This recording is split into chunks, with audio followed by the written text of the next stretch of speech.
بسم اللہ الرحمن الرحیم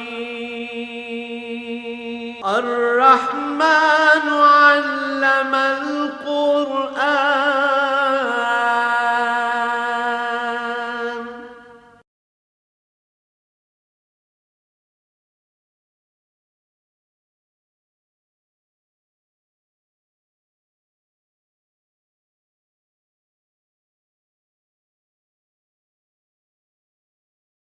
الحمد للہ رب العالمین والصلاة والسلام علی حبیبہ محمد وآلہ وصحبہ اعوذ باللہ من الشیطان الرجیم بسم اللہ الرحمن الرحیم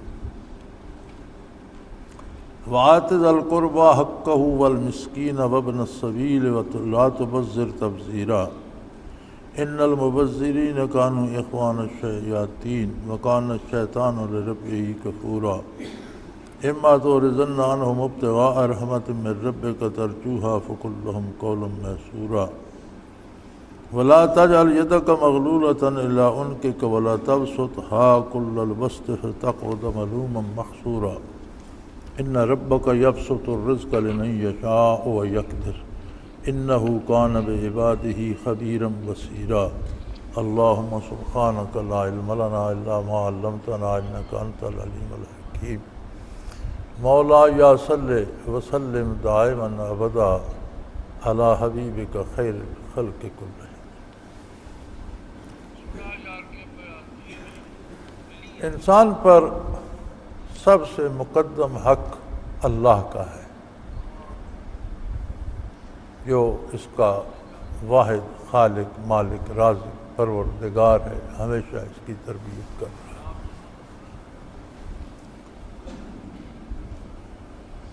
اللہ کے رسول صلی اللہ علیہ وآلہ وسلم کا ہے جو واحد واسطہ اور ذریعہ اور وسیلہ ہیں اللہ اور بندے کے درمیان۔ پھر والدین کا حق ہے، اللہ کریم نے بڑی تفصیل سے یہاں ارشاد فرمایا ہے کہ والدین کا حق ہے اور اولاد کا فرض ہے کہ ان کی خدمت کرے۔ اگر مسلمان نہ بھی ہوں تو بھی ان کا حق ہے وہ اس کے دنیا میں آنے کا سبب بنے، بچپن میں اس کی تربیت کی، اسے پال پوس کر بڑا کیا، تو اس کا حق ہے کہ ان کی خدمت کرے۔ اور پھر اگر والدین مومن بھی ہوں، اللہ والے بھی ہوں، نیک بھی ہوں، نیکی کی تربیت بھی دیں تو پھر ان کا حق بہت زیادہ بڑھ جاتا ہے۔ ان کی خدمت بھی کرے، ان کے لیے اللہ سے دعا بھی کیا کرے۔ پھر قرابت داروں کا حق ہے، جوں کسی کا رشتہ بنتا ہے اس طرح کے اس کے حقوق ہوتے ہیں۔ قرابت داروں کا حق یہ ہے کہ ان کے حقوق اگر کچھ تمہارے ذمے ہیں، جیسے وراثت میں شراکت ہوتی ہے یا آمدن میں، تو ان کو پوری طرح سے ادا کیے جائیں، ان کے ساتھ محبت سے ملنساری سے رہے، چھوٹی موٹی باتوں سے درگزر کرے اور انہیں اکٹھا رکھنے کی کوشش کرے۔ مساکین کا حق ہے، مساکین میں وہ لوگ ہوتے ہیں جو محتاج ہوتے ہیں، جو معذور ہوتے ہیں، کچھ کر نہیں سکتے، کوئی ذریعہ معاش نہیں ہے، صحت ٹھیک نہیں ہے، کسی کا ذہن ٹھیک نہیں ہے، کچھ آمدن نہیں ہے، جو محتاج ہو اسے مسکین کہتے ہیں، اس کا حق ہے۔ وابن السبیل، اور مسافر کا حق ہے کہ اس کی خدمت کی جائے، اس کی مدد کی جائے، اس کی رہنمائی کی جائے۔ بڑی عجیب بات ہے کہ دنیا کا نظام حقوق و فرائض کے توازن سے قائم ہے۔ اگر والدین کا اولاد پر حق ہے تو والدین کی خدمت اولاد کا فرض بن جاتا ہے۔ اسی طرح قرابت داروں کا کسی پر حق ہے تو قرابت داروں کے حقوق کی نگہداشت کرنا اس کا فرض بن جاتا ہے۔ مساکین کا حق ہے تو مساکین کو اپنی استطاعت کے مطابق ان کی مدد کرنا، ان کو دینا ہم پر فرض ہو جاتا ہے۔ مسافر کو بھی اللہ کریم نے حق دیا ہے، اور مسافر کے لیے یہ شرط نہیں کہ وہ غریب ہی ہو، امیر ہو یا فقیر ہو، جو وطن سے باہر ہے وہ اس بات کا مستحق ہے کہ اس کی مدد کی جائے، اخلاق سے پیش آیا جائے، اس کی ضروریات کا خیال رکھا جائے، جو ہر ممکن حد تک ہو سکے اس کی امداد کی جائے۔ تو جب یہ سارے فرائض ہو گئے تو پھر ہم والدین کی خدمت کر کے یا رشتہ داروں کے ساتھ حسن سلوک کر کے یا کسی غریب مسکین کو چند سکے دے کر یا کسی مسافر کو کھانا دے کر اس پر احسان کیوں جتاتے؟ یہ تو ہماری ذمہ داری ہے، ہم پر فرض ہے اور ان کا حق بنتا ہے۔ اور بندے کو اس بات پہ اللہ کا شکر ادا کرنا چاہیے کہ اس پر لوگوں کے حقوق اس نے بنایا اور وہ انہیں ادا کر کے اپنے فرض سے سبکدوش ہو رہا ہے۔ احسان نہیں کرنا چاہیے، جو چیز فرض ہو جاتی ہے اب وہ کسی پر احسان تو نہیں ہوتا، ذمہ داری ہے پوری کرنی۔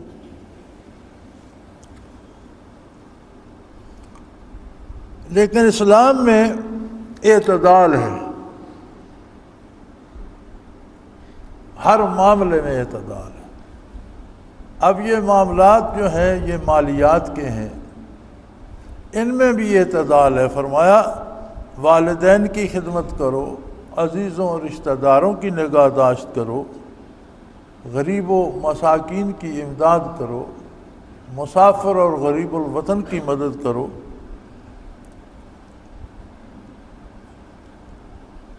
وَلَا تُبَذِّرْ تَبْذِيرًا، لیکن ان سارے امور میں اعتدال کا خیال رکھو، اپنی حیثیت کا اندازہ رکھو، اور جس قدر مناسب ہے اس قدر دو۔ یہ نہ ہو کہ فضول خرچی میں اڑا دو اور بانٹ بوٹ کر خود بیٹھ جاؤ اور خود پھر چندے جمع کرنے لگ جاؤ یا مانگنے لگ جاؤ، یہ صحیح نہیں ہے۔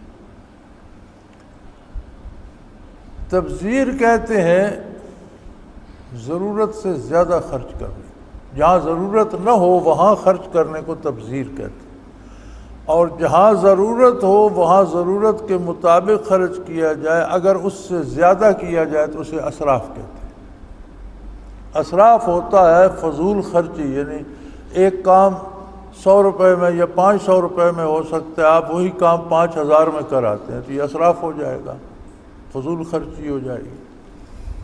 اور تبذیر ہوتا ہے غیر ضروری جگہ پر پیسہ ضائع کرنا، جہاں ضرورت نہیں ہے، محض اپنی بڑائی کے لیے یا اپنا وہ دکھاوا بنانے کے لیے یا لوگوں میں بڑا بننے کے لیے ضرورت نہیں ہے، لیکن پیسے اڑا رہا ہے کہ لوگ کہیں یہ بڑا سیٹھ ہے، بڑا دولت مند ہے، بڑا جواں مرد ہے، یہ تبذیر ہوتا ہے۔ تو فرمایا یہ فرائض ضرور پورے کرو، لیکن اپنی حیثیت دیکھ کر جو اتنی اللہ نے تمہیں گنجائش دی ہے اتنا خرچ کرو۔ اور مالیات کا سب سے بہترین اصول ہے کہ ہر آدمی اگر اپنا بجٹ اپنی آمدن کے مطابق بنائے تو کسی کو کوئی تکلیف نہ ہو۔ پھر اگر صاحب ثروت جو ہیں جن کے پاس دولت زیادہ ہے، عزیز و اقارب کا خیال رکھیں، غرباء و مساکین کا خیال رکھیں، تو وہ زمانہ بھی خلافت اسلامیہ نے دیکھا ہے کہ جب لوگ زکوٰۃ لے کر شہروں میں پھرا کرتے تھے اور کوئی لینے والا نہیں ہوتا، اس لیے کہ جو نظام مالیات تھا وہ اسی قانون کے مطابق تھا۔ غرباء و مساکین کی امداد بھی ہو جاتی تھی، مسافروں کو بھی مدد مل جاتی تھی، عزیز و رشتہ داروں کو بھی مل جاتی تھی، تو لوگ شہروں میں پھرا کرتے تھے مال اٹھا کر، اور کوئی زکوٰۃ لینے والا نہیں ملتا تھا، پھر بیت المال میں جمع کراتے۔ ان المبذرین کانوا اخوان الشیاطین، یہ جو غیر ضروری جگہوں پر اپنی شہرت اور اپنی بڑائی کے لیے پیسہ ضائع کرتے ہیں، جو ضرورت سے زیادہ اور غیر ضروری جگہوں پر زیادہ خرچ کرتے ہیں، یہ تو شیطان کے بھائی ہیں۔ شیطان کا بھائی کس طرح ہو گیا کہ اس نے تو صرف پیسے خرچ کیے اور شیطان نے تو اللہ جل شانہ کے حکم ماننے سے انکار کر دیا۔ آپ اگر دیکھیں تو وجہ ایک ہی ہے۔ شیطان نے سجدے سے انکار کیوں کیا؟ اس نے کہا میں بڑا ہوں، انا خیر منہ، میں اس سے بہت اچھا ہوں، میں اس کو سجدہ نہیں۔ جو تبذیر کرتا ہے، غیر ضروری جگہوں پر پیسہ اڑاتا ہے اور اپنا شوشہ بناتا ہے، تو اس کے پیچھے بھی یہی جذبہ ہوتا ہے کہ میں دوسروں سے بہت بڑا ہوں۔ یعنی اپنی بڑائی کا جذبہ شیطان کو بھی لے ڈوبا، اور اپنی بڑائی کا جذبہ تبذیر کرنے والے کو، غیر ضروری جگہوں پر پیسہ ضائع کرنے والے کو بھی لے۔ تو فرمایا دونوں کی وجہ ایک ہے، یہ دونوں بھائی ہیں، یہ شیطانوں کا بھائی ہے، یہ ان جیسا ہی ہے۔ وَقَانَ الشَّيْطَانُ لِرَبِّهِ كَفُورًا، اور شیطان تو اپنے اللہ کا بہت ہی ناشکر گزار تھا، بہت بڑا ناشکرا تھا۔ تو انسان کو تو شیطان سے اعتراض چاہیے، بچنا چاہیے، چونکہ وہ اس کا دشمن ہے، اور دشمن کے پیچھے چلنا تو کوئی دانش مندی نہیں ہے۔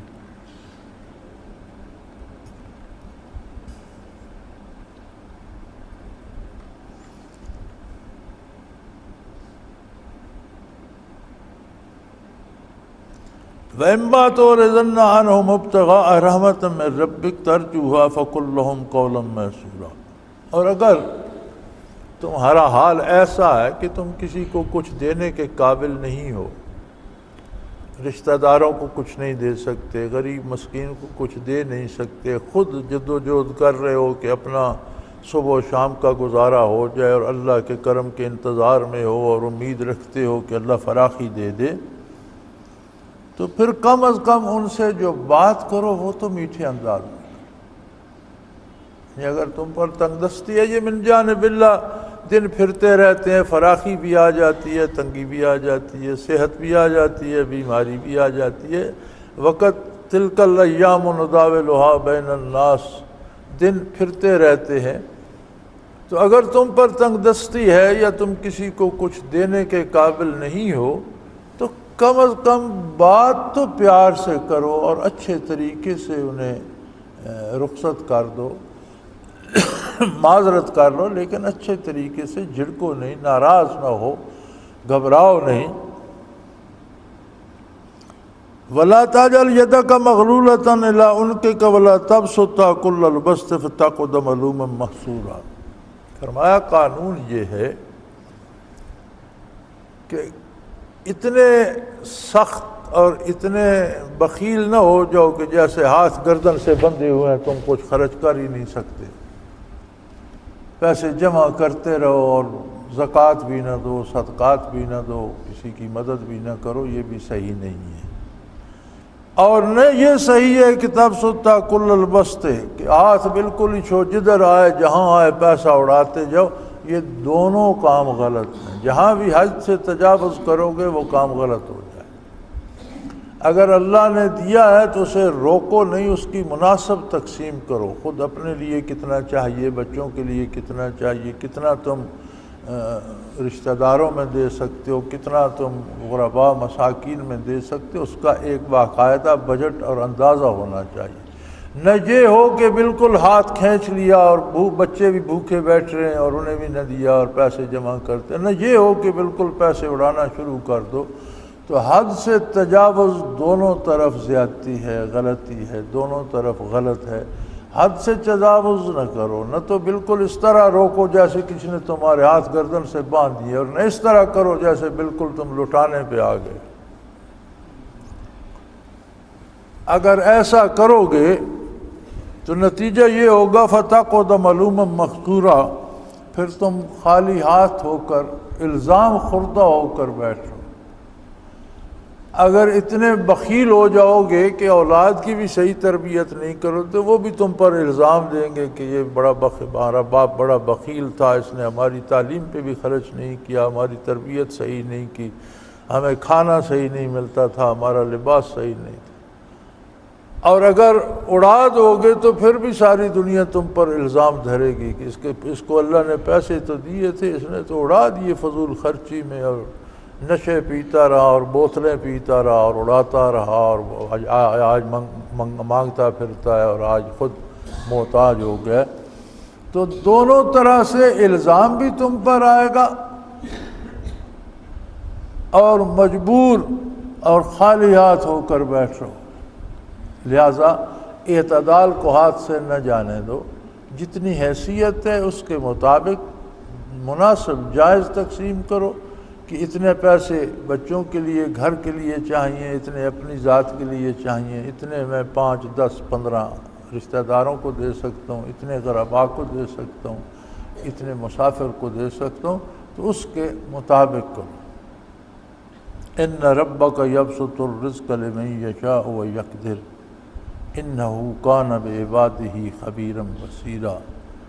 اے مخاطب، تیرا پروردگار اپنی مرضی سے کسی کا رزق بڑھا دیتا ہے، کسی پر رزق کی تنگی بھیج دیتا ہے۔ وہ دونوں طرح سے انسان کی آزمائش ہے کہ اگر اس کے پاس فراخی آ جاتی ہے، زیادہ دولت آ جاتی ہے، تو کیا اللہ کا شکر گزار بندہ بنتا ہے اور اللہ کی اطاعت میں خرچ کرتا ہے، یا اپنے نفس کی بڑائی کے لیے خرچ کرنے لگ جاتا ہے؟ کہیں افلاس بھیج دیتا ہے کہ اس پر محتاجی آتی ہے، تو کیا اس محتاجی میں بھی وہ اللہ کے در سے وابستہ رہتا ہے، یا در در پر مانگنا شروع کر دیتا ہے، در در پہ سر جھکانا شروع کر دیتا ہے؟ تو اللہ کی اپنی مرضی ہے، اس کا اپنا نظام ہے، وہ دونوں طرح سے بندوں کو آزماتا ہے۔ کسی کو حکومت و اختیارات دے کر آزماتا ہے کہ دیکھیں اطاعت کرتا ہے یہ نہیں، وہ ایسا قادر ہے کہ پھر اسی کو ایسا بے اختیار بنا دیتا ہے کہ کبھی ملک کے خود مختار حکمران ہوتے اور کسی لمحے پھر ایک سپاہی ہتھکڑی مار کے انہیں جانور کی طرح لیے پھرتا ہوتا ہے۔ یہ سب ہماری آنکھوں کے سامنے ہو رہا، یہ سب ہم دیکھ رہے ہیں، اور انسان ایسا احسان نافراموش ہے کہ جن حکمرانوں کو سپاہیوں نے ہتھکڑیاں لگا کر گھسیٹا، اگر انہیں دوبارہ حکومت مل گئی تو پھر بھی انہیں اللہ اور اللہ کا انصاف اور اللہ کا دین یاد نہیں، پھر اپنی مرضی پہ آ گئی، اللہ کی مرضی۔ تو فرمایا اس میں کسی کو دخل اندازی کی ضرورت نہیں، وہ جو دیتا ہے وہ اپنے بندوں کی ہر طرح سے خبر بھی رکھتا ہے اور دیکھ بھی رہا ہے، اسے پتہ ہے کون کیا کر رہا ہے۔ گنتی کے دن ہیں، گزر جائیں گے، امیر کے بھی گزر جائیں گے، فقیر کے بھی گزر جائیں گے، حکمران کے بھی گزر جائیں گے، محکوم کے بھی گزر جائیں گے۔ یہ حکمرانی و محکومی وقتی اور لمحاتی ہے، یہ امیری و غریبی وقتی اور لمحاتی ہے۔ جب یہ زندگی ختم ہوگی تو حقیقی زندگی شروع ہوگی، جو دائمی اور ابدی ہے، اور جس کا مدار انسانی کردار پر ہے۔ جیسا اس کا کردار اس دنیا میں ہوگا ویسا وہاں بھگت لے گا، اور اس کے فرشتوں کے لکھنے کی بات، ہاتھ پاؤں کھال جلد گواہیاں دیں گے، زبان ناک آنکھ کان گواہیاں دیں گے، یہ الگ، اعمال نامے لکھے گئے وہ الگ۔ یہ کچھ بھی نہ ہو تو اللہ ذاتی طور پر ہر بندے سے باخبر ہے، اسے دیکھ بھی رہا، وہ ان چیزوں کا محتاج نہیں ہے۔ یہ چیزیں اس نے بنائی ہیں بندے پر دلیل مقرر کرنے کے لیے، بندے کو کہ یہ دیکھو تمہارے سامنے اس نے یہ لکھا تھا، تم نے یہ کیا تھا، تمہارا ہاتھ یہ کہہ رہا ہے تم نے یہ کیا تھا، تمہاری زبان بتا رہی ہے تم نے یہ کلمہ کہا تھا، تمہاری آنکھیں بتا رہی ہیں تم نے یہ دیکھا تھا، ہاتھ پاؤں آنکھ ناک گواہیاں دیں۔ لیکن اگر یہ سب کچھ بھی نہ ہو تو اللہ کسی کا محتاج نہیں ہے، وہ ذاتی طور پر دیکھ بھی رہا ہے، جانتا بھی ہے۔ پھر ایک بڑا آج کا بڑا اہم مسئلہ ہے اس دور کا،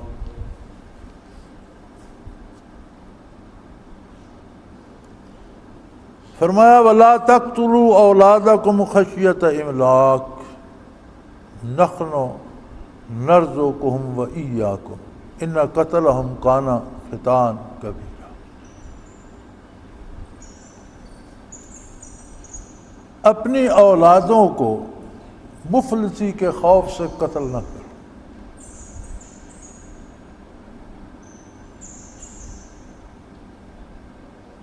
عربوں میں تو ایک رواج تھا بیٹیوں کو قتل کر دیتے تھے، اب ہمارے عہد کا یہ عجیب دستور ہے کہ جی آبادی بڑھ رہی ہے اور ضبط تولید کیا جائے اور اس نام پہ بچوں کو قتل کیا جائے کہ جی پھر غلہ نہیں پورا ہوگا، سبزیاں پوری، خوراک کہاں سے آئے گی؟ اللہ کریم فرماتے ہیں میں جس کو پیدا کرتا ہوں وہ اپنے حصے کا رزق لے کر آتا ہے، تمہیں اس کے رزق کی فکر نہیں کرنی چاہیے۔ اور بڑی عجیب بات ہے کہ مغرب میں تو چونکہ خاتون کو اشتہار بنا دیا گیا اور وہ خاتون خانہ رہی نہیں، اس لیے اکثریت اب ان کی عورتوں کی تو اولاد پیدا کرنے میں دلچسپی نہیں رکھتی، ان کے ہاں ولادتیں ہوتی بہت کم، اور ہمارے ہاں چونکہ اولاد ہوتی ہے اس لیے وہ سارا ضبط تولید کا سارا زور ادھر ہماری طرف منتقل ہو گیا کہ ان کے بچے پیدا نہیں ہونے۔ اس وقت اگر آپ پوری دنیا کا جائزہ لیں تو پچھلے 2 عشروں میں 20-25 سالوں میں دنیا کے تمام ممالک میں جہاں جہاں مسلمان تھے ان کی تعداد کم و بیش 2 گنے سے زیادہ ہو گئی، کیونکہ یہ تو ضبط تولید کرتے نہیں اور ان کی عورتیں بچہ پیدا کرنے کے طرف رجحان نہیں رکھتی۔ اب انہیں فکر یہ ہو گئی ہے کہ اگر یہ سلسلہ جاری رہا 10-20 سال اور 50 سال اور گزر گئے تو یہ تو مسلمانوں کی اکثریت ہو جائے گی، ملک ہمارا نہیں رہے گا، ان کا ہو جائے گا۔ جس طرح ہندوستان میں قتل عام ہوتا ہے مسلمانوں کو، تو اس کے پیچھے وجہ یہ ہے کہ 2-2.5 کروڑ مسلمان تھے جب ملک تقسیم ہوا، آج وہ 22 کروڑ ہے، تو اگر اس نسبت سے بڑھتے رہے تو یہ تو ایک اقلیت سے تبدیل ہو کر اکثریت میں چلے جائیں۔ تو یہ دنیاوی بہانے اور اسباب ہیں جس سے قتل کے طریقے ایجاد کیے جاتے ہیں۔ ضبط تولید ہے جی بچہ پیدا ہی نہ ہو، تو ضبط تولید میں 2 طریقے ہیں، ایک طریقہ تو یہ ہے کہ خاتون کو حمل ہی نہ ہو، اس کے لیے آپریشن بھی کر دیے جاتے ہیں، اس کے لیے کئی دوسرے علاج بھی ہیں، لیکن کسی عورت کو یا کسی مرد کو آپریشن کر کے اولاد پیدا کرنے کے نااہل کر دینا شرعاً حرام ہے، اور یہ قتل اولاد کے مترادف ہے اور اللہ کی تخلیق میں تصرف ہے۔ علماء حق فرماتے ہیں کہ وقتی طور پر عورت کی صحت کے اعتبار سے یا اور کسی شرعی امر کی وجہ سے انہیں چاہیے کہ اولاد نہ ہو، تو اس کا عارضی تدارک، وقتی لمحاتی تدارک ایسا کیا جائے کہ کچھ عرصہ خاتون کو حمل نہ ہو تو وہ جائز ہے، اس کے پیچھے بھی شرعی اسباب چاہیے، لیکن بالکل آپریشن کر کے اولاد کے ناقابل کر دینا یہ قطعاً حرام ہے اور یہ منع ہے اور یہ جائز نہیں ہے، اور یہ قتل اولاد کے زمرے میں آتا ہے۔ اور پھر جو آج کل وجہ ضبط تولید کی بتائی جاتی ہے کہ جی پھر کھانا کہاں سے آئے گا اور اتنے بندے سنبھالے کیسے جائیں گے، تو اللہ کریم فرماتے ہیں نحن نرزقہم وإیاکم، بھئی ہم ہیں رزق دیں، جو تمہیں رزق دے رہے ہیں وہ انہیں بھی دیں گے، جسے پیدا کریں گے اسے روزی بھی دیں گے۔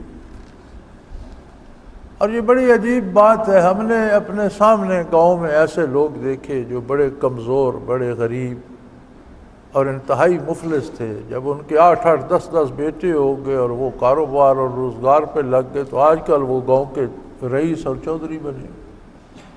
ہماری آنکھوں کے سامنے ہے، جتنے گھر کے کسی کے زیادہ افراد ہیں، اتنے زیادہ ہاتھ ہیں کام کرنے والے، اتنے زیادہ کماتے ہیں، مفلس بھی تھا تو وہ امیر ہو جاتا ہے۔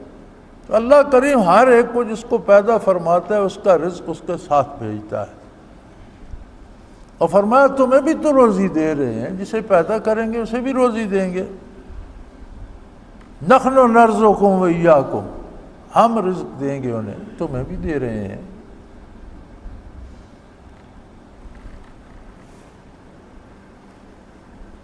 اگر کسی خاتون کو حمل ٹھہر جائے تو 120 دن کے بعد اس میں روح پیدا ہوتی ہے، روح پیدا ہو جائے 120 دن کے بعد اسقاط صریح قتل ہے۔ 120 دن سے پہلے کوئی اسقاط کرتا ہے تو وہ قتل تو نہیں ہے، لیکن سخت گناہ ہے، سخت جرم ہے۔ قتل اس لیے نہیں ہے کہ وہ بے جان لوتھڑا ہے، اس میں روح نہیں آئی، لیکن شرعی ممانعت اس کی بھی سخت ہے اور ایسا نہیں کرنا چاہیے بغیر عذر شرعی کے۔ کوئی معتبر ڈاکٹر حکیم کوئی وجہ بتائے کہ اس کی وجہ سے خاتون کی صحت کو یا اس کی زندگی کو خطرہ ہے، تو ایک آنے والے کی امید پر جو موجود ہے اس کی زندگی کو داؤ پر نہیں لگایا جا سکتا، اس کی اجازت شریعت دیتی ہے۔ لیکن یہ عمومی کہ بچے پیدا ہی نہ ہو ضبط تولید کر دینا، یہ شرعاً حرام ہے۔ پھر ایسے آپریشن اور ایسی تبدیلیاں انسانی وجود میں کر دینا کہ اولاد پیدا کرنے کے قابل نہیں رہے، یہ بھی شرعاً حرام ہے۔ ان قتلہم کان خطأ کبیرہ، فرمایا اولاد کا قتل بہت بڑا گناہ ہے، بہت بھاری جرم ہے۔ ولا تقربوا الزنا انہ کان فاحشۃ وساء سبیلا، اور زنا کے قریب بھی نہ جاؤ، یہ بہت بڑی بے حیائی اور بہت برا راستہ ہے۔ زانی بھی چونکہ اولاد کا باپ نہیں کہلا سکتا تو وہ بھی قتل اولاد کے ضمن میں آ جاتا ہے، اس لیے اس کا ذکر بھی ساتھ فرما دیا کہ زانی سے بھی اگر اولاد ہوتی ہے تو اس کا باپ تو نہیں کہلا سکتا، تو وہ بھی، اور پھر اس بچے کو معاشرے میں بے آسرا چھوڑ دیتا ہے، وہ کٹی پتنگ کی طرح ہوتا ہے جو پھر آوارگی میں اور برائی میں مبتلا ہو کر پورے معاشرے کو تذلیل کرنے کا سبب بنتا ہے۔ اور زنا اتنا جرم ہے کہ فرمایا ولا تقربوا الزنا، زنا کے قریب بھی نہ جاؤ۔ اس کا معنی ہوگا کہ ہر وہ شے جو مفضی الی الزنا ہو، جو زنا کی طرف لے جانے والی ہو، نامحرم عورت سے باتیں کرنا، نامحرم عورتوں کو دیکھنا، نامحرم عورتوں کو لکھنا پڑھنا، جیسے آج کل فیس بک میں اور اس پہ ٹیلی فون پہ اور میسیجز پہ لگے رہتے ہیں، تو یہ سارا شرعاً حرام ہے۔ اس کا شرعی کوئی جواز نہیں۔ اور آج کل اسی وجہ سے گھروں کے گھر تباہ ہو رہے ہیں اور اجڑ رہے ہیں۔ لڑکیاں اور لڑکے فیس بک پہ دوستیاں کر لیتے ہیں، پھر والدین کو مجبور کرتے ہیں، شادیاں ہو جاتی ہیں، پھر وہ فیس بک والی گرمی تو 2 مہینے میں ختم ہو جاتی ہے، وہ بخار اتر جاتا ہے، پھر لڑائیاں شروع ہو جاتی ہیں، پھر طلاقیں ہوتی ہیں، پھر تماشے ہوتے ہیں۔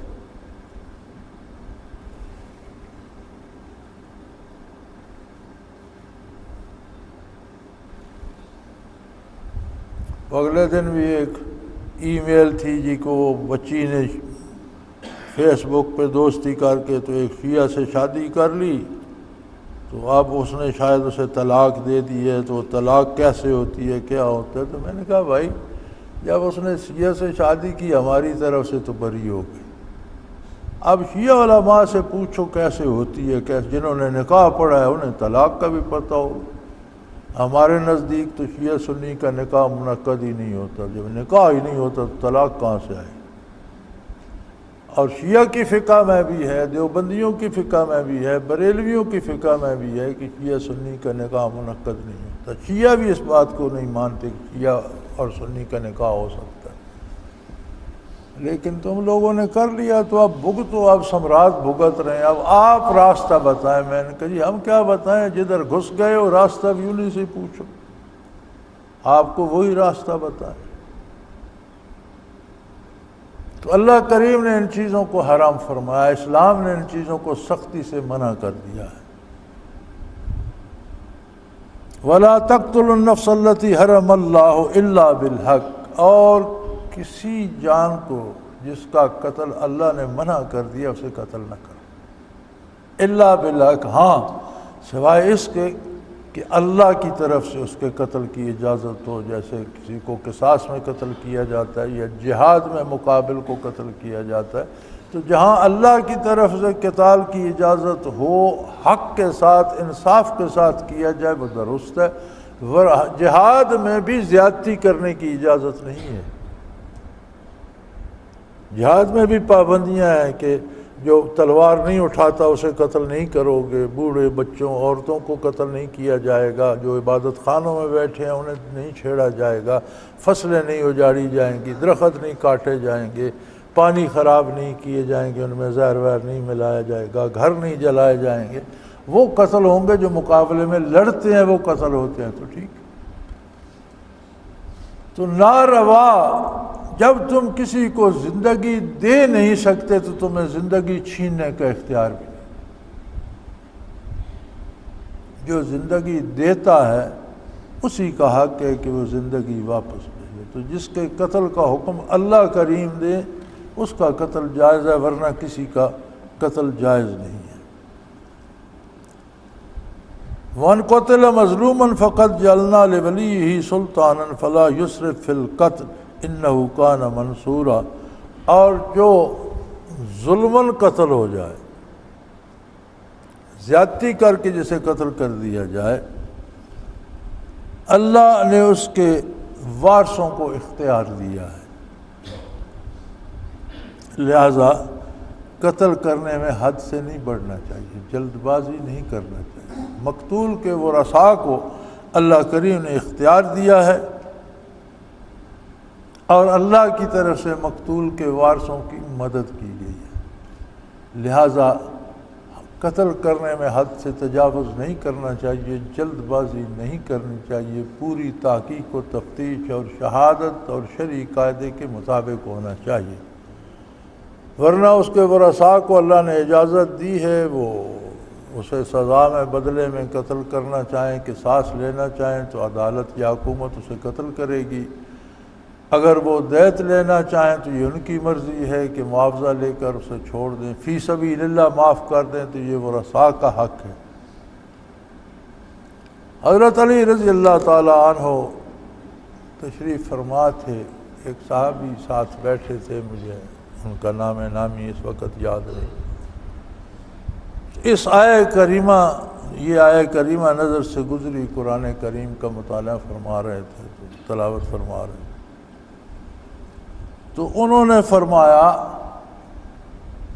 کہ حضرت عثمان کی وراثت لے کر امیر معاویہ رضی اللہ تعالیٰ عنہ جو شور کر رہے ہیں، تو میں سمجھتا ہوں کہ یہ اختیار حاصل کر لیں گے، انہیں حکومت مل جائے۔ حضرت علی کرم وجہ کریم نے فرمایا کہ آپ نے کیسے سمجھا؟ فرمایا یہ آیت بتا رہی ہے کہ جو ظلماً قتل کیا جائے اس کے ورثاء کی اللہ مدد کرتا ہے، اور پھر آخر بالآخر وہی ہوا۔ تو اللہ کریم کا ایک اپنا نظام ہے،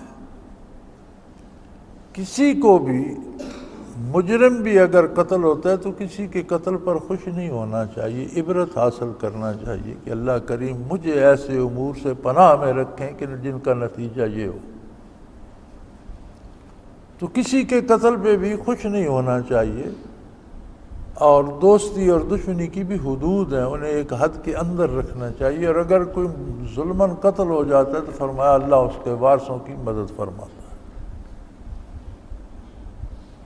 وَلَا تَقْرَبُوا مَالَ الْيَتِيمِ، دوسروں کے مال پر نگاہ نہ رکھو، خصوصاً یتیم۔ یتیم کے لیے ایک قید ہے،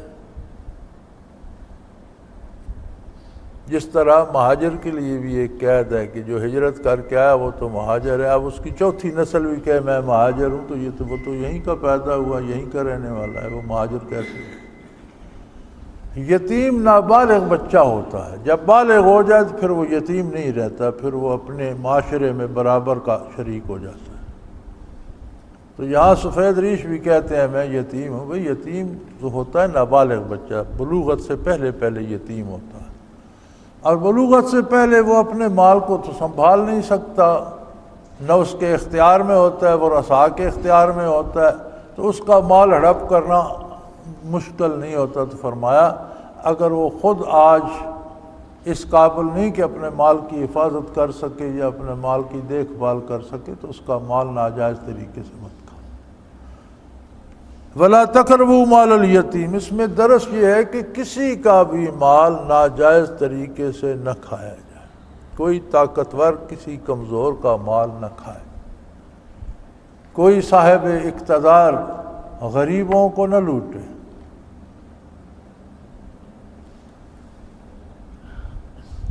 ہمارا تو نظام ہی عجیب ہے، اس وطن عزیز کا اللہ پاک ہم پہ رحم فرمائے اور ہمیں ہدایت دے۔ الیکشن میں تو آپ نے بڑے نعرے سنے ہوں گے کہ ملک کی دولت لوٹ کر لوگ باہر لے گئے ہیں، وہ دولت واپس لائی جائے گی، ملک خوشحال ہو جائے گا۔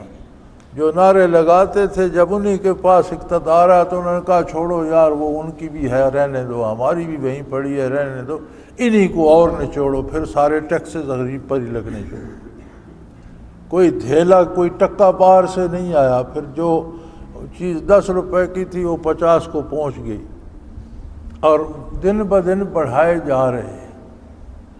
یہ بھی لوٹ مار ہے، یہ بھی غریبوں کا، مجبوروں کا، بے بسوں کا مال کھانا ہے۔ حکمرانوں کی عیاشیاں وہی ہیں، وہی 50-50 100 گاڑیاں ان کے ساتھ سفر کرتی ہیں، وہی ان کے ناز نخرے ہیں، وہی محلات میں رہتے ہیں، وہی ان کے اخراجات ہیں، شاہ خرچیاں ہیں، اور غریبوں پر وہ روزانہ ٹیکس بڑھتے جا رہے ہیں، ہر چیز مہنگی ہوتی جا رہی ہے۔ تو یہ سب اسی زمرے میں آتا ہے، جیسا یتیم کو لوٹنا، بے بس و بے کس کو لوٹنا، مجبور و بے بس سے لینا۔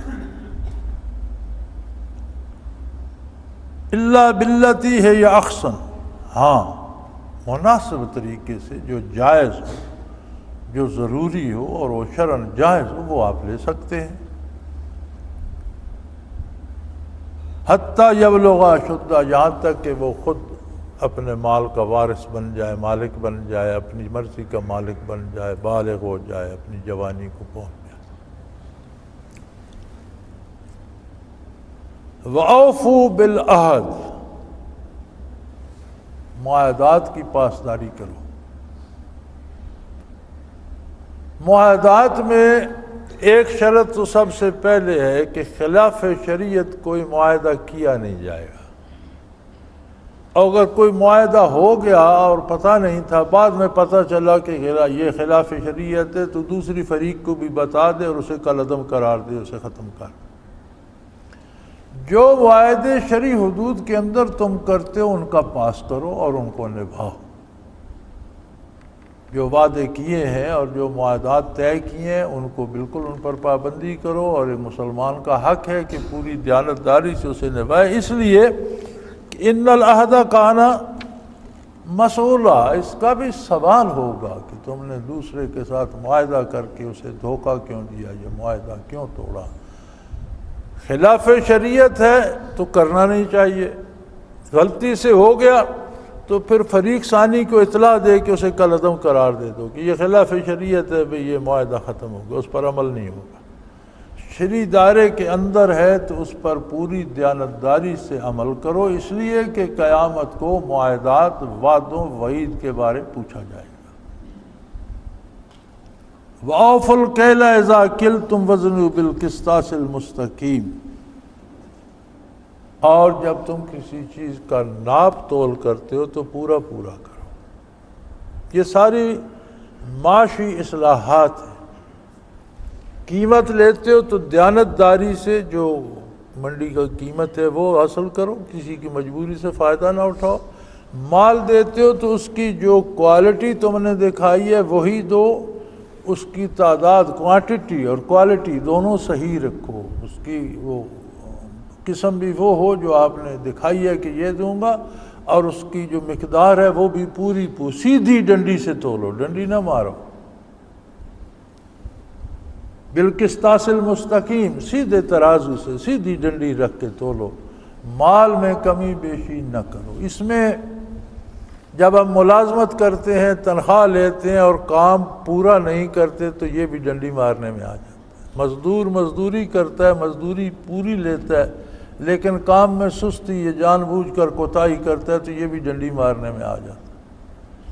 اپنا حق پورا لو، اگلے کا حق پورا دو، انصاف کرو۔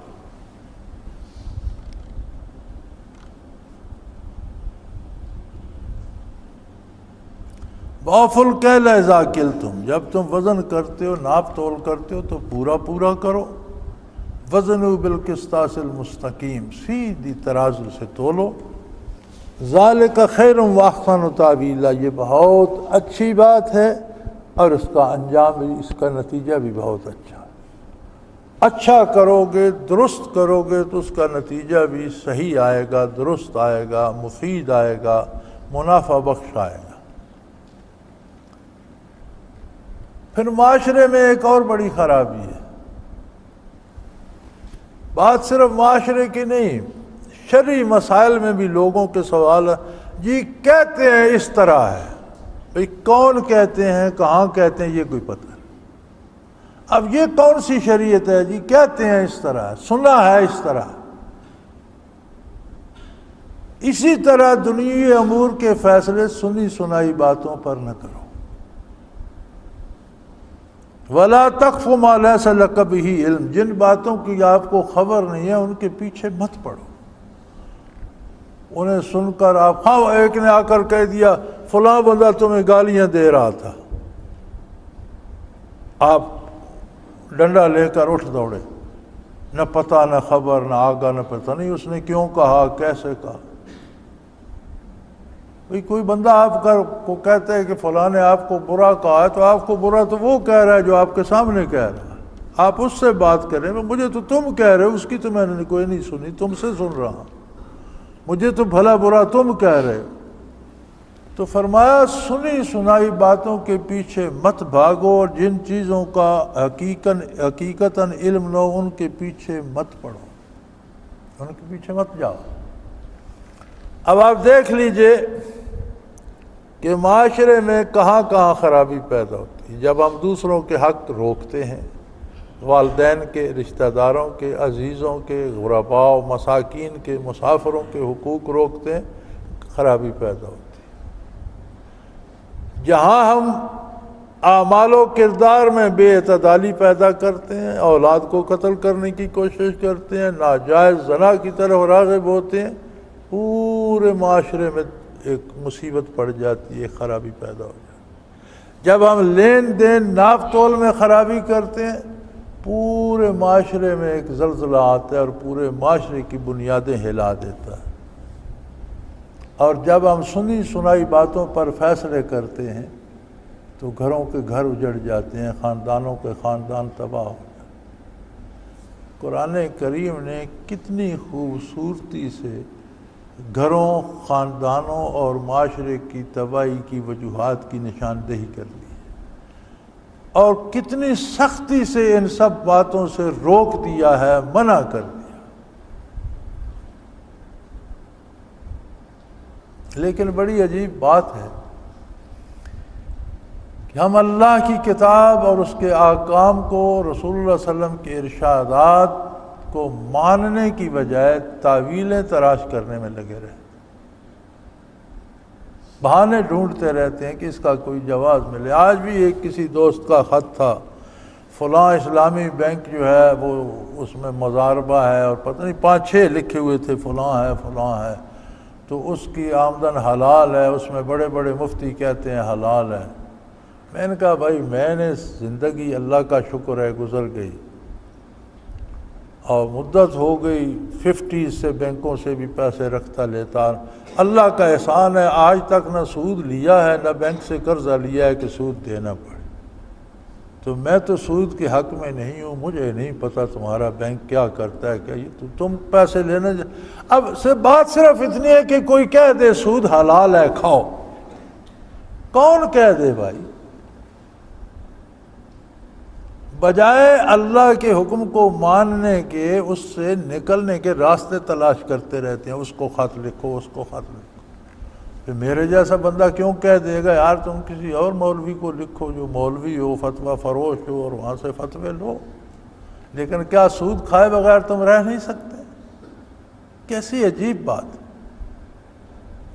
یعنی بجائے ماننے کے تعویلیں گھڑنے کو تیار ہیں کہ یہ اس طرح جائز ہے، یہ اس طرح جائز ہے. پاکستان میں کوئی بینکنگ سسٹم، اس کا کوئی نام رکھ لو، ہر نظام میں میرا خیال ہے 51% نیشنل بینک کا ہوتا ہے اور 49% ان کا اپنا۔ نیشنل بینک آپ کا بنیادی طور پر سودی ہے۔ یہ آدھا تالاب ناپاک اور آدھا پاک کیسے ہو سکتا؟ جن لوگوں نے فتوے دیے ہیں وہ بڑے مشہور اور بین الاقوامی علماء کے فتوے، میں نے کہا بھائی مان لو اور قیامت کو بین الاقوامی علماء کو ساتھ لے جانا اور جواب دینا۔ وہ تو بھاگیں گے، وہ کہیں گے ہم نے ایسا نہیں، وہ تو مولوی ہیں، وہ اور تعویل گھڑیں گے، ہم نے ایسا نہیں کہا، ہم نے ایسا کہا، تم کیا کرو گے؟ پتہ نہیں کیوں جواز ڈھونڈتے ہیں۔ بات آ ہی گئی تو یہ سادہ سی بات ہے، سادہ سا اصول ہے کہ قومی بینک جو ہے ہمارا، اس کی ساری بنیاد سود پہ استوار، نصف سے زیادہ شراکت ہر بینک میں۔ ہم نے اپنا بینک بنانے کی کوشش کی تھی، اس لیے چھوڑ دیا تھا کہ شرط یہ تھی کہ 51% حصہ نیشنل بینک کا ہو۔ 51% سارا سود ہوگا تو پھر 49% کہاں سے حلال آ جائے گا؟ آج بھی جتنے بینک ہیں سب میں یہی حال ہے، اس کا نام وہ کچھ بھی رکھ، سب کو نیشنل بینک انسٹرکشن دیتا ہے کہ تم اس دفعہ اتنے % منافع دو اور تم اس دفعہ اتنے % دو میری معلومات کے مطابق۔ پھر اس میں حلال کا کیا جواز ہے؟ کہ سود ضرور کھانا ہے۔ کہتے ہیں کتا کھا لیں اس کا نام بکرا رکھ دو بس۔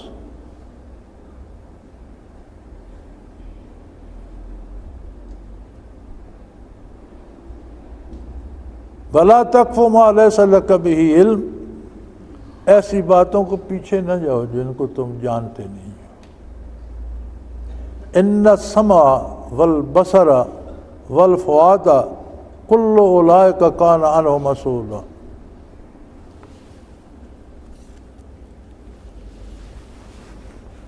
یاد رکھو تم جو کچھ بھی کرتے ہو اس کے ذرائع 3 ہیں، علم کے ذرائع 3 ہیں، سمع، بصر، فؤاد۔ سمع قوت سماعت ہے۔ بچہ پٹھانوں کے گھر پیدا ہوتا ہے تو پشتو میں بات کرتا ہے، پنجابی کے گھر پیدا ہوتا ہے پنجابی میں بات کرتا ہے، اردو بولنے والے کے گھر پیدا ہے اردو میں بات کرتا ہے، انگریز کے گھر پیدا ہوتا ہے انگریزی میں بات۔ کسی ملک میں، کسی قوم میں، کسی خاندان میں تو بچہ سیکھ کر نہیں آتا، والدین سے سن کر سیکھتا ہے۔ جو والدین کی زبان ہے وہی بچے کی ہوتی ہے، وہ سیکھ جاتا ہے۔ دوسرا ذریعہ حصول علم کا ہے آنکھ۔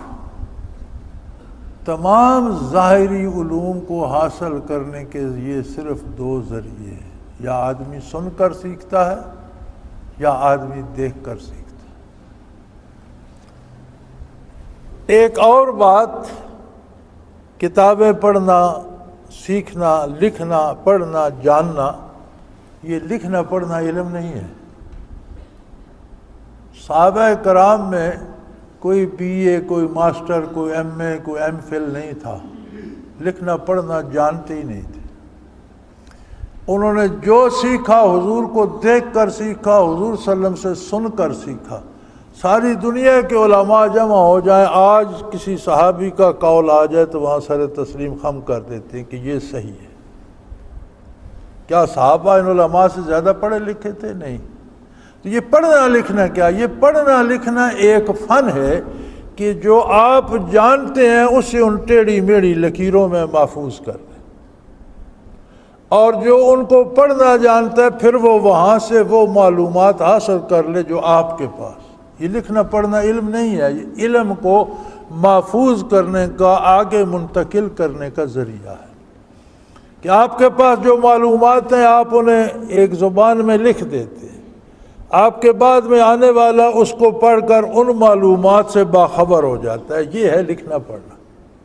لیکن سیکھنا جو ہے وہ یا آپ سن کر سیکھیں گے یا دیکھ کر سیکھیں گے۔ 2 ذرائع تو یہ ہو گئے۔ اللہ کہیں فرماتے ہیں میں قیامت کو پوچھوں گا کہ تم نے سماعت کو کہاں استعمال کیا، بصارت کو کہاں استعمال کیا، کیا سیکھا، حق سیکھا یا نا حق سیکھا، عدل سیکھا یا ظلم سیکھا، عدالت سیکھی یا نا انصافی سیکھی، کیا سیکھا تم؟ تیسرا ذریعہ حصول علم کا ہے والفواد. فواد کہتے ہیں لطیفہ قلب کو. جیسے دل کو انگریزی میں ہارٹ کہتے ہیں نا، تو ایک انگریزی میں اس فواد کو کہتے ہیں سیٹل ہارٹ. اس کے اندر ایک نقطہ ہوتا ہے. یہ دل جو پمپنگ مشین ہے یہ تو سامنے ہے، اس کے اندر کوئی ایک نقطہ ہے جسے فواد کہتے ہیں، اور یہ لطیفہ ربانی ہے. یہ عالم امر سے ہے، اور یہ صرف انسان کو ودیت کیا گیا ہے، کسی دوسرے ذی روح میں نہیں ہے. اسی لیے صرف انسان کو نبوت عطا ہوئی ہے، کسی دوسری مخلوق کو نہیں. یہ سمع و بصر تو سمجھ آتی ہے کہ ہم زندگی کرنے کے گر سیکھتے ہیں، مادی علوم سیکھتے ہیں، چیزیں بنانا سیکھتے ہیں، چیزیں استعمال کرنا سیکھتے ہیں. اس فواد کس کام آتا ہے؟ جہاں سمع کا ذکر ہوا، بصر کا ذکر ہوا، وہیں فواد کا ذکر. فواد کس کام آتا ہے؟ فواد کام آتا ہے معرفت الہی کی. آنکھ اور کان سے جو کچھ ہم سیکھتے ہیں وہ اس دنیا کی زندگی کے لیے. فواد اور لطیفہ قلب میں یہ قوت ہے کہ وہ برکات نبوت آخذ کرتا ہے اور اگلی زندگی کے اسباب مہیا کرتا ہے، اور اس زندگی کو بھی سیدھا کر دیتا ہے کہ تیرا یہ کام تیری اگلی زندگی کو متاثر کرے گا، خراب کرے گا، اور یہ کام اگلی زندگی میں بہتری پیدا کرے گا. تو اکثریت تو ان لوگوں کی ہے جنہوں نے زندگی بھر کبھی لطیفہ قلب کا نام ہی نہیں سنا، اور اسے جاننے کی کوشش ہی نہیں کی. جانوروں کی طرح پیٹ بھرا بچے پیدا کیے اور مر گئے. اکبر الہ آبادی نے کہا تھا کہ کیا کہیں احباب کیا کار نمایاں کر گئے، کیا کہیں احباب کیا کار نمایاں کر گئے. بی اے کیا نوکر ہوئے پنشن ملی اور مر گئے. بی اے کیا نوکر ہوئے پنشن ملی اور مر گئے. تو یہ ساری سمع و بصر میں گزر جاتی ہے. کتنے لوگ ہیں مخلوق میں جنہوں نے کبھی فواد کی طرف توجہ بھی کی ہو. اصل چیز ذریعہ علم فواد ہے، جو حقیقت حال کا علم دیتا ہے، جو الہیات کا علم حاصل کرتا ہے، جو آخرت کے علوم حاصل کرتا ہے، جو عالم امر کے اور علوم بالا حاصل کرتا ہے، جو برکات نبوت حاصل کرتا ہے، اور جو انوارات الہی کو جذب کرتا ہے. تو فرمایا یہ پوچھا جائے گا کہ سماعت کہاں استعمال کی، بصارت سے کیا فائدہ حاصل کیا، اور فواد جو لطیفہ قلب تمہیں عطا کیا تھا اس کو کہاں استعمال کیا، اور اس سے کتنا استفادہ کیا، اور کیا کرتے رہے ہو. کل اولئک کان عنہ مسئولا. ان سب چیزوں کے بارے پوچھا جائے گا، پرسش ہوگی، حساب ہوگا. کیونکہ دنیا کی زندگی مادی زندگی ہے، وجود مادی ہے، دماغ مادی ہے. سمع و بصارت کا تعلق بھی مادی زندگی سے ہے، اور مادی اعضاء و جوارح سے. آلات کان کے بھی جو ہیں وہ مادی ہیں، آلات نظر کے جو ہیں وہ بھی مادی ہیں. تو اس سارے کا تعلق مادی سے ہے. تو ہر بندہ مادی علوم تو حاصل کر لیتا ہے اپنی ضرورت کے مطابق. کوئی فاضل بن جاتا ہے، ورنہ زندگی گزارنے کے علوم تو سارے حاصل کا، کھانا پینا، کپڑا پہننا، زندگی گزارنا، بچے سنبھالنا، یہ سب سیکھ جاتے ہیں. ذرا یہ غور فرمائیں کہ پوری زندگی میں کتنے لوگ ہیں جنہوں نے فواد کو بھی استعمال کیا ہو جو حصول علم کا ذریعہ ہے، ان کے برابر ہی. بلکہ یہ کم تر ہیں کہ یہ مادی علوم حاصل کرتے ہیں، اور وہ اعلیٰ ہے کہ علوم الہیات حاصل کرتا. تو فرمایا قیامت کو سننے، دیکھنے اور فواد لطیفہ قلب اس کا محاسبہ ہوگا کہ آپ نے ان سے کیا سیکھا اور اس پر کیا عمل کیا. اللہ کریم کا اس بندے پہ بہت بڑا احسان ہے جسے اس مادی دور کی ظلمتوں میں فواد کا احساس دے دے اور اس ذریعے علم سے بھی استفادہ کرے. تو یہ اللہ کا بہت بڑا ہے. صحابہ کرام ایک نگاہ سے صحابی بن گئے، اس فواد نے برکات حاصل کی۔ تابعین تبع تابعین اس لیے بنے، فواد نے برکات حاصل کی۔ آج تک اللہ کا بندہ وہی بنا جس کا یہ قلب روشن ہوا، لطیفہ قلب روشن ہوا، جس کے فواد نے برکات حاصل کی۔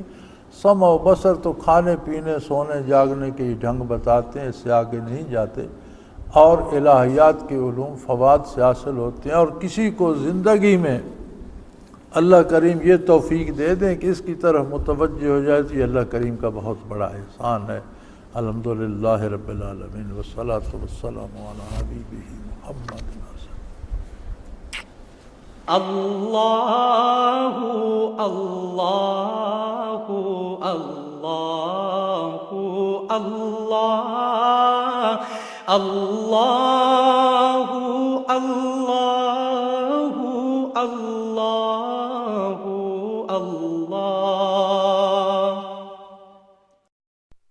حضرت امیر محمد اکرم آوان مد ذلہ العالی دارالعرفان منارہ ضلع چکوال میں سالہ سال سے قرآن و حدیث کے اوپر خطابات کر رہے ہیں اور سلسلہ نقشبندیہ اویسیہ کے مطابق لوگوں کو ذکر الہی کی تربیت دے رہے ہیں۔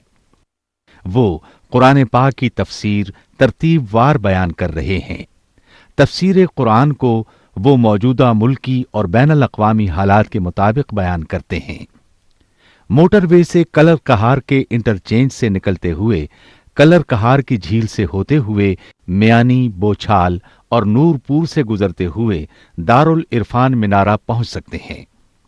حضرت امیر محمد اکرم آوان نے بچیوں اور بچوں کی دینی اور دنیاوی تعلیم کے لیے سقارہ اکیڈمی کے نام سے ایک درسگاہ بھی قائم کی ہے، جس کا افتتاح ملک پاکستان کے صدر جنرل محمد ضیاء الحق نے اپنے دست مبارک سے کیا تھا۔ وہ تمام احباب جو اسلام کی طلب رکھتے ہیں ان سے گزارش ہے کہ دارالعرفان منارہ ضلع چکوال میں امیر محمد اکرم آوان صاحب کے خطابات سے مستفید ہوں۔ وہ ہر جمعے کو نماز سے پہلے بیان فرماتے ہیں۔ ہر ماہ کی پہلی اتوار کو ماہانہ اجتماع ہوتا ہے جس میں آپ خصوصی خطاب فرماتے ہیں اور پاکستان کے چاروں صوبوں سے احباب اس اجتماع میں شرکت کرتے ہیں۔ اس کے علاوہ یہاں سال میں 2 مرکزی اجتماعات بھی ہوتے ہیں، ایک رمضان المبارک میں اعتکاف کا اجتماع اور دوسرا جولائی اور اگست میں 40 دن کا اجتماع ہوتا ہے جس میں روحانی تربیت کی جاتی ہے۔ اپنا خون سیماب دے کر اتنا ہم کر جائیں گے، نام آقا کا چمن میں پھر رقم کر جائیں گے۔